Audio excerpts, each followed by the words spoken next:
natural world can deny these facts any more than she or he can deny that the earth is round, rotates on its axis, and revolves around the sun. Sounds like he's open-minded for a discussion, doesn't it? This is not a fact, folks. Evolution is a mantra. They say this over and over and over, hoping it will become true. That's all it is. They just keep repeating it. Oh, evolution's a fact, it's a fact, it's a fact. Well, you better define what you're talking about with evolution. We do that on videotape number 4, the 6 different meanings of this word evolution.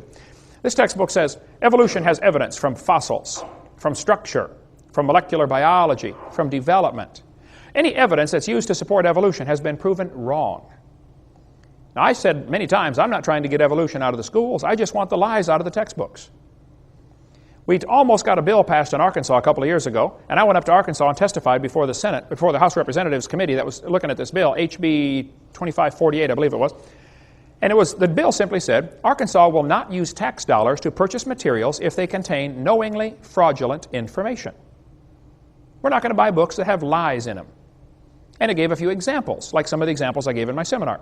If it says the embryo has gill slits, we're not going to buy it. I stood up and testified for 45 minutes before this committee.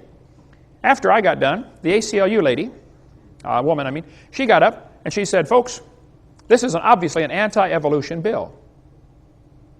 One of the representatives said, ma'am, evolution is not mentioned in this bill.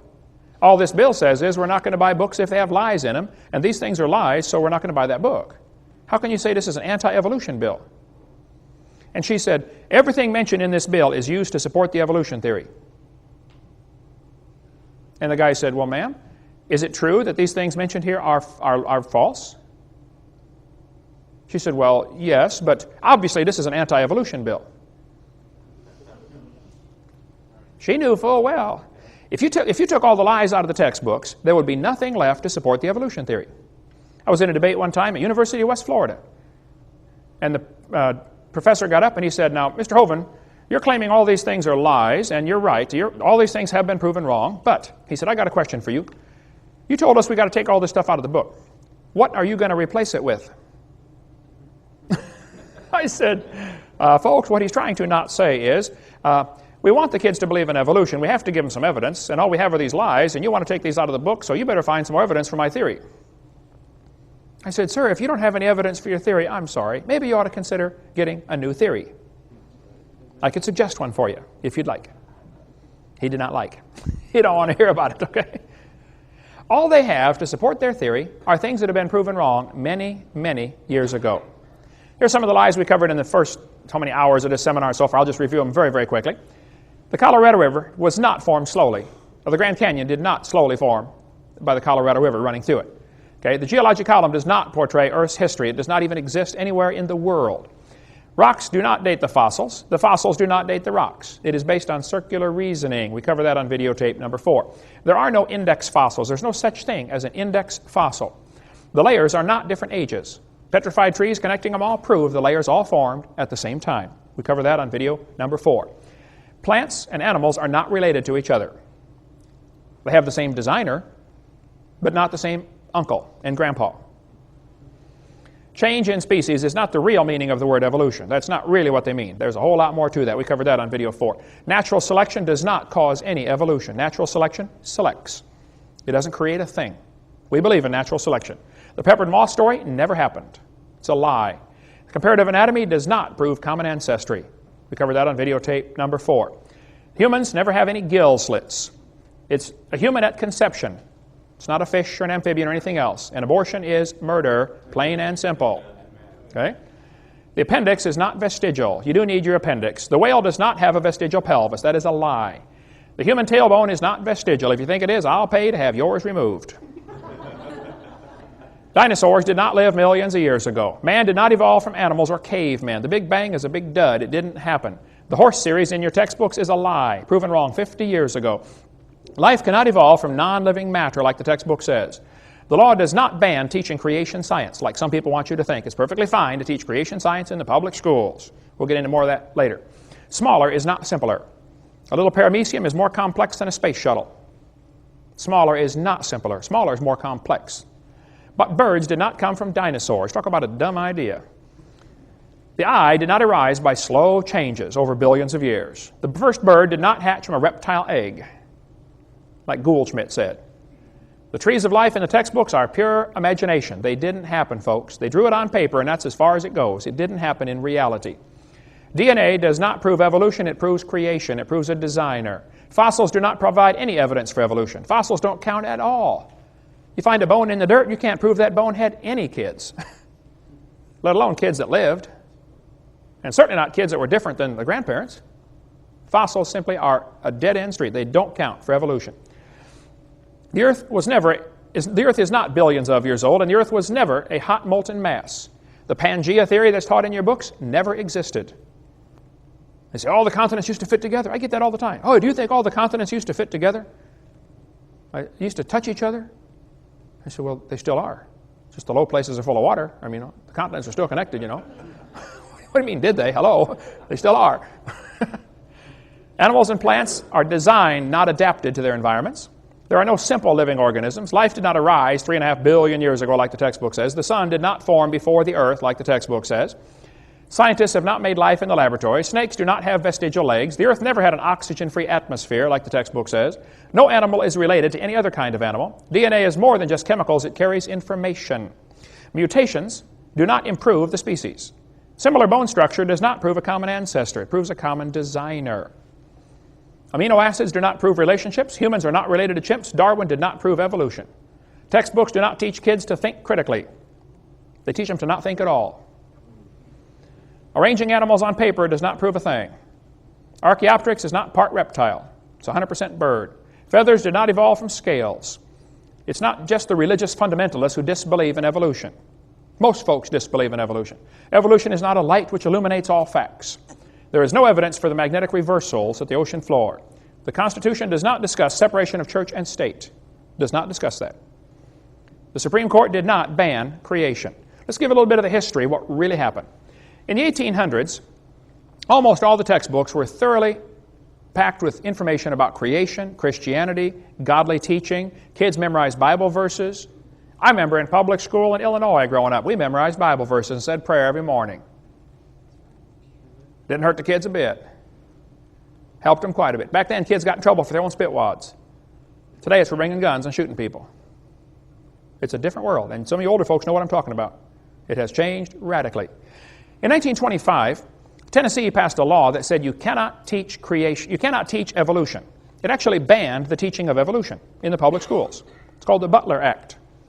The ACLU, which is the American Communist Lawyers Union, decided they wanted to test this law. So they ran an ad in the paper, said, we're looking for a teacher willing to claim that he taught evolution so we can have a trial to try to get this law overthrown.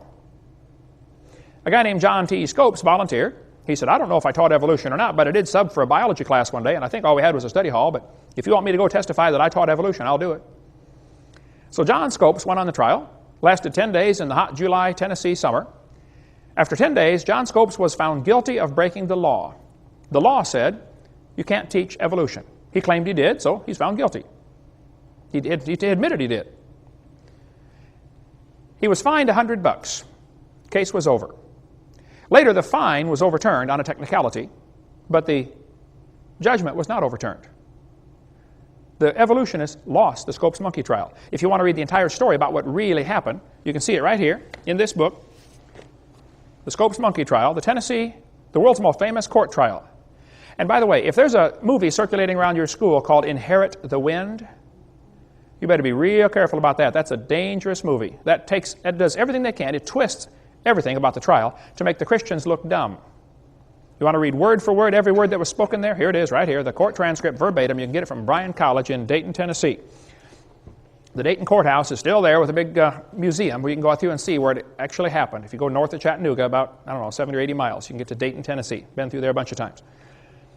There's a good a good book expose about the Inherit the Wind movie that circulates around. And just about every year, this is shown in public schools here in Pensacola, where they try to teach the kids the Christians were dumb and they lost the trial. They changed all sorts of things about that. And you ought to be up in arms over that being shown to your kids. You can sign a statement saying, I don't want my child shown the movie Inherit the Wind. Have it notarized and take it into the school. They won't show your kid. You say it's against my religious convictions to lie to my kids, and that movie's a lie.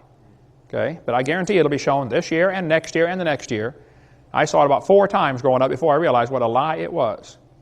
You You want to get the material from Bryan College, there's their phone number, or from George Serrell, who has an excellent article about the Inherit the Wind, what really happened in the book, The Real Trial, compared to the Inherit the Wind movie, which is just baloney. Or you might want to get the book Ride to Glory. You can get it through our ministry. I don't read novels much, but this one is incredible. This guy said, what if the Scopes trial was redone this now, in the 21st century, at a modern university? Whew. Brother, I couldn't put it down. I mean, I read a lot of books, but this one, I never should have started it, man. I couldn't. I didn't sleep for 4 days trying to finish that. I wasn't quite dead. In 1968, the last law banning evolution was overturned. Now keep in mind, there were many laws against teaching evolution until 1968. There's never been a law against teaching creation. The laws banned evolution.